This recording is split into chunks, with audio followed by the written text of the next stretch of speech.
Je m'appelle François Haas, j'ai 44 ans et je pratique le paddle depuis 5 ans. C'est un exutoire, c'est-à-dire qu'on peut rencontrer toutes sortes de contrariétés tout au long de la semaine, qu'elles soient personnelles, professionnelles.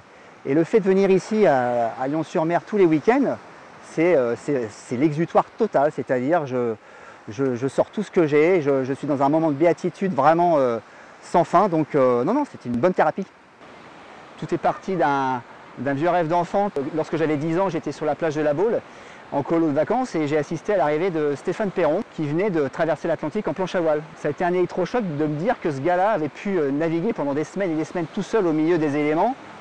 Et c'est resté dans un coin de ma tête en me disant un jour je ferai quelque chose sur le principe de traverser, partir d'un point A à un point B. Et pour mes 40 ans, il y a 5 ans, j'ai entrepris une première traversée entre l'île anglo-normande de Jersey pour allier le département de la Manche en France. Donc c'était une première expérience sur une petite traversée de 35 km, mais qui a été un premier exercice pour justement envisager celle à laquelle je me prépare aujourd'hui. Alors le périple, c'est 100 km tout rond, vraiment.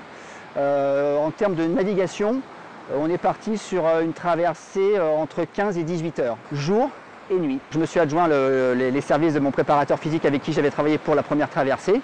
On a établi un plan de travail. Au total, j'aurai 1 an de préparation physique. La salle, on est vraiment dans un environnement très restreint, très fermé, à lever de la fonte avec des ateliers qui sont ingrats parce que ça reste très mécanique. Et j'arrive ici à la plage où, comme vous pouvez voir ici, c'est l'espace de liberté totale avec une surface pour moi tout seul où tout m'appartient d'une certaine manière. Donc là, ouais, c'est appréciable. Dans le cadre des démarches et des autorisations à obtenir pour cette traversée, puisqu'il faut des autorisations, j'ai contacté l'Office français de la biodiversité, l'OFB, et c'est là que j'ai découvert que certaines zones étaient protégées. J'ai découvert qu'il y avait des phoques, des veaux marins, des dauphins, des marsouins, des fous de bassin, des mouettes rieuses. Tous ces échanges m'ont fait prendre conscience d'une certaine manière que tout ça était fragile.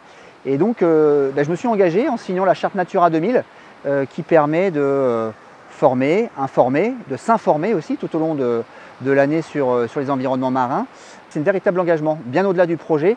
C'est-à-dire que dès lors, je continuerai à naviguer, bien entendu, mais avec un autre regard, ou en tout cas avec une autre attention, vigilance et peut-être avec encore plus de respect de l'environnement dans lequel j'évolue.